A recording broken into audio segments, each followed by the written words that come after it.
Good evening, everybody. Is everybody having a lovely time? Yay! Thank you very much to 4 people that shouted out.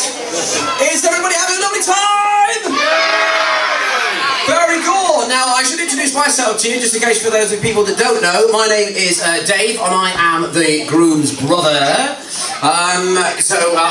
Hello, that's me. Nice to see you all here. Thanks all for coming today. Give me a cheer if you know John and Tina through work. Wow. Give me a cheer if you know John and Tina through many long years of friendship. Okay, they beat you, sorry. And give me a cheer if you've known John and Tina for even longer because you're related to them. Oh, that was a weary, drunken cheer, that one. It's been a long time, a very, very, very long time indeed. Well, yes, I should make this very, very brief as we're crossing over from the point where we've had the wedding and the ceremony into the evening. I, of course, have known John all of his life, ever since he was born, and I remember the first thing that Mum said about John, which was, I'll make it stop, his head's enormous. Sorry, Mum, sorry. In my eye line with that joke, sorry. But yes, one of the first things, of course, he said about John is very friendly, very, very loyal, and very brave as well. He's got many, many friends here, many family who do him enormous credit indeed. A very loyal and kind person, but fearless as well. Brave in his friendships, not afraid. I remember the first time fearlessly when John took an exam without having done any research or reading or revision whatsoever. I remember, of course, when he took his resit without doing any reading or revision or resit whatsoever, and that final going back to night school without doing any... It's the same joke 3 times. It's the same one at all. He's been always fearless and always massively courageous in going for that. I remember, of course, growing up with Bro.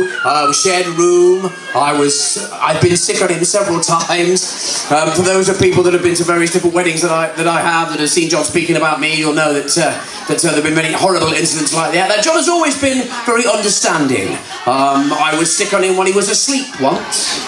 He was snuggled up in bed. I would have been very, very, very, very foolish and drunk an enormous amount of booze and had gone out very late and ran from my bed around his to the toilet, but couldn't quite make it to the door, but saw a large duvet in front of me, which in my drunken state I still knew had foldable corners, so I was just sick all over it. At which point John woke up, thought he was being ill. The smell reached his nose. He thought, oh no, I've been horribly sick on my There's no sick on my mouth. There's no, and then looked slowly up from where the sick was, toward where I was standing, wobbling slightly at the foot of the bed, and just waved slowly, hello. A sign kind of surprise, horror, / wonder and amazement. And I can think of no better story that parallels marriage in that way. It's like being suddenly sick on by someone you love very much. Some people have said, thank you for the round of applause for the wasted people in the corner over there. Hey. Very, very good indeed. Now, when John was very, very little, yesterday, we don't like the terms, it's fun-sized in our house. We're fun-sized people. When John was very, very little, there used to be a programme on years ago, which is a Warner Brothers programme with comedy wolves in it that called each other Bro and Bro. And so for many, many years, John and I haven't actually referred to each other by name at all and have called each other Bro. But as well as that, when John was at school and really tiny, there were, I think, a girl or a couple of girls, I'm sure the people in that corner table will remember them better than I do, who ran around the school playground inventing silly names for people that just rhymed and made no sense whatsoever at all.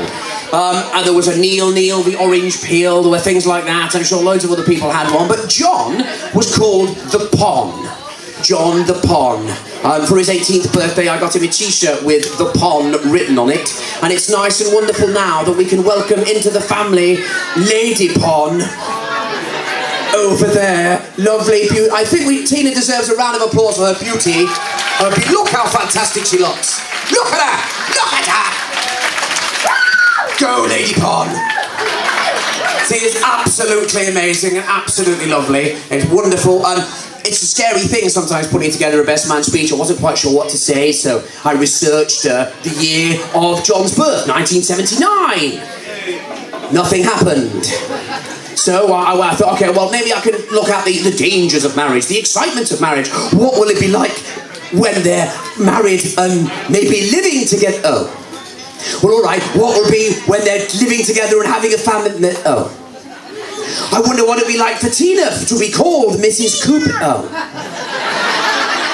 Literally nothing. I have no material. Apart from one last thing to stop me talking, and indeed in a moment we can get some wonderful music on. But before we do, what I'd like you to do is grab any drink that's near to you, whether it's yours or not, it really doesn't matter. I'd like you to stand up, please. For those of you that are able to, it's been a long day. I'd like you to slightly raise your glasses like this, don't say anything yet. Normally at this point we'd give a big cheers and say, the bride and groom, but we're not doing that because we know their names. We're going to go as loud as we can after 3. Pon and Lady Pon! Alright, ready, as loud as you can. 1, 2, 3! Pon and Lady Pon! Cheers! Big round of applause, go on guys!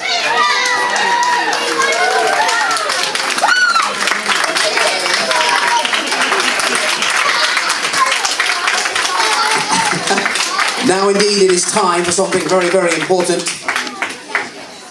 I'm going to ask any Pons and Lady Pons to make their way to the dance floor. John is there. Tina, dance time.